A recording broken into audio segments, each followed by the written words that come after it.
Veteranong Japanese boxer na si Mugica Nakagawa, pinakyuhan nga po si Cuadro Alas at si De Barbo. Ayon sa post ni Pinoy Boxing Prodigy, tila gusto umano ni Nakagawa na siya lang ang maangas sa kanilang tatlo. Sa August 1, may laban itong si Nakagawa sa Trinidad Benguet. Makakalaban niya ang undefeated na si De Barbo para sa bakanteng WBA Asia Super Featherweight Championship. Kaya abangan nga natin ang bakbakan ng dalawang ito mga boss ngayong August 1. Kung mapatunayan nga ba ni Nakagawa ang angas niya dahil pinakyuan nga po si Cuadro Alas mga boss. Gusto rin daw niya makalaban masubukan ang langas ni Casimero.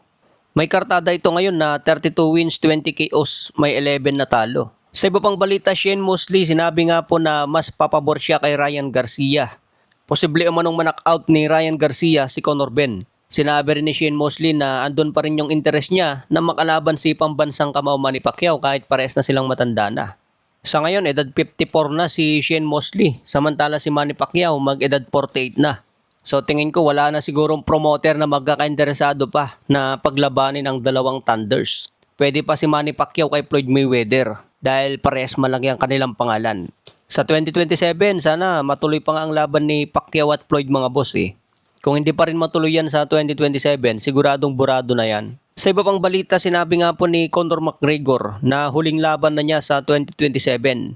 Susubukan pa niya na lumaban sa huling pagkakataon. Kailangan pa pagalingin ang tuhod niya na na-injury sa huling laban. Mukhang magka-cash out ulit si Conor McGregor bago na siya tuluyang magretiro.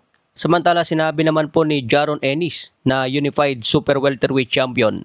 Dalawa na lang ang kailangan niyang baklasin bago maging undisputed champion. Talunin si Sebastian Fundora at agawin ang IBF belt ni Josh Kelly. Target nga po ni Jaron Ennis na makuha ang daring belt at maging undisputed. Sabi pa niya na kaya daw niya maging undisputed sa welterweight division dati.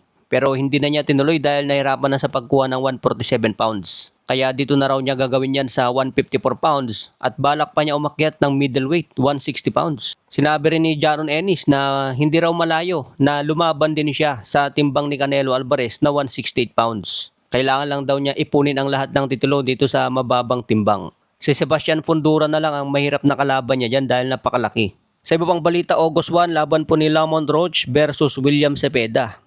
Parang version lang ito sa laban ni William Cepeda kontra Shakur Stevenson. Pero maganda pa yung pinakita ni Shakur Stevenson dahil tinayuan niya si William Cepeda.